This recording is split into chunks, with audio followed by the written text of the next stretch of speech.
This is certainly not the most reliable way to get to the treasure, and you don't get all the gold in the stages from this, but it's a heck of a lot of fun. And check it out. That's just awesome. Yeah, you saw that correctly. I just flew to the treasure using a regular jetpack, and I had a pink candy in me. And let me use this thing since that's what it's for. That jumps you up here to the front. This rod right here that's holding the whole thing up is 537 studs long. It's right around the space where your jetpack maxes out, so you really can't fly any higher anyway. The regular red jetpacks have the same height limit as this one does. And so I've got 4 of these things here, and they all kind of work about the same. The wheel one here has a fixed speed. That one is a speed of 4, and that seems to be plenty. Actually, it's a little bit fast. You fly through more stages that way than you would if you slow it down just a little bit. But 3's too slow, so 4 is what you get. That's like the best. Anyway, I haven't fine-tuned that thing, but it's fine enough as it is. It's really fun. It's the most reliable to get you distance. This one's a rod, and this one's a rope. And the important things about them is to have their match rotation, their angle limit set. So you can see there their length is 496 and 497. And this one and the other one both have match rotation turned on. And this one, of course, is set to 180 angle limit. And this one over here is just a rod that sticks down there, or rather a plastic stick that sticks down there to the chair, and it's got the hinge there. So they all work pretty simply. You just, oh, well, they're unanchored already. So this one here, you have to kind of regulate your speed a little bit. So you get going, and you can kind of get a feel for it just after a few attempts, but like maybe just a little bit faster. There we go. And then you jump off at the bottom, and then you just fly. And whoa, that bowling pin got pretty close to my feet there.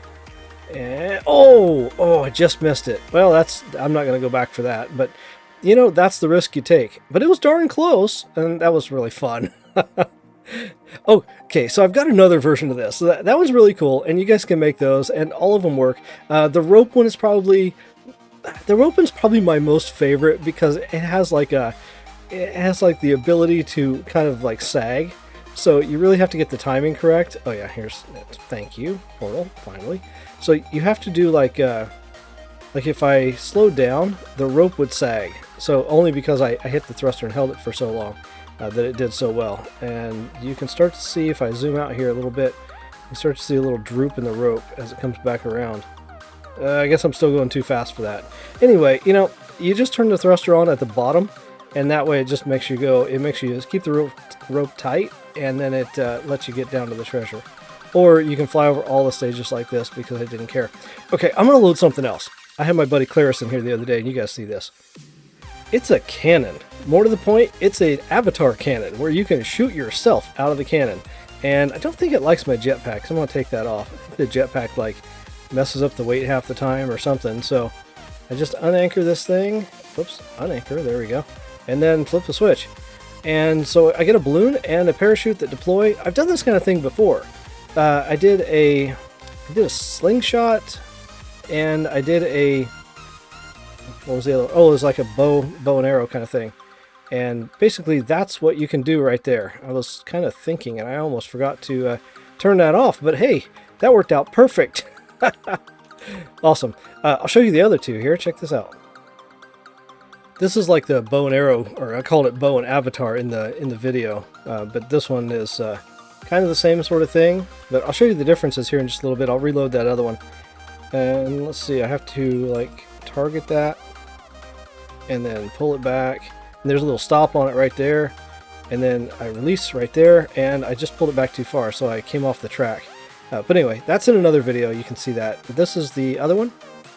I called this one a slingshot. It has a little gauge kind of thing out in front here, and I've got a little green mark right there where I know that this is the height that I raised the thing to. And then I've grabbed it with a harpoon, pulled it back, putting tension on the springs, and as soon as I hit F, I release. And this has the same mechanism that cannon did, as far as like how you fly to the treasure. Although I think this one actually has a thruster on it as well. Yeah, it's got a thruster too.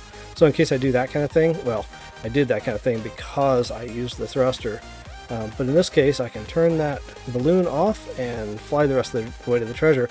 Okay, back to the cannon. I want to show you how it works. As you may have noticed, this is a bunch of springs that are compressed by glue, and I'll just flip the switch here. That takes away the glue blocks. So there you go. Now you can see all the springs. The balloon and the parachute, they are on a timer. So this timer delays their deployment by half a second. That lets you shoot out of the end of the balloon, or out of the end of the balloon, out of the end of the cannon before they deploy. So they deploy like out here, like halfway down to stage 1 or something like that. Just as it launches, that way it doesn't actually slow it down before it gets to full speed. So that's all it is right there. And then, of course, if I unanchor, you can see those springs flying like crazy. And there they go. Boing. And this spring is set to... That's not the spring. Where's the spring at? The spring is set to something. There it is right there.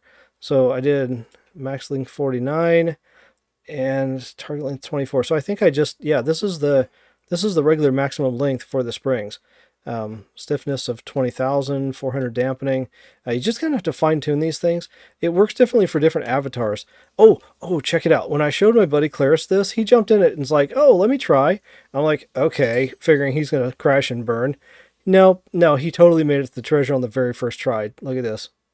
So you have to activate, you have to click your activate button like when you're right towards the end of the lighthouse stage, so you fall at a 45-degree angle and hit the treasure chest. Yeah. Okay, so I'm unanchoring now. And man shot out of a cannon. Yeah. Like one small shot for man. I'm gonna go first person. I'm gonna go. Okay, here you go. You ready? I can see the end of the rope. 3, 2,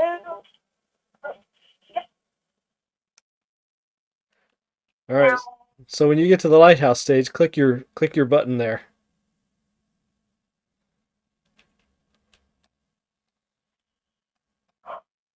I made it. Did you really? Yeah. Wait, stay right where you are, and I'm gonna come and see if I can see you. I actually clicked the treasure. You got the treasure chest already? Yeah. You mean you actually hit the treasure chest, like flew right up to it? Yeah. Dude. Well, I landed on it. Really? Uh-huh. That's amazing. Good job. Holy cow, man. Big shot. Oh, shoot. I got annihilated by the lasers.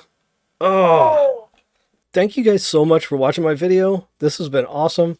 Hope you're having a great summer, and talk to you next time. See you in the game. Bye-bye.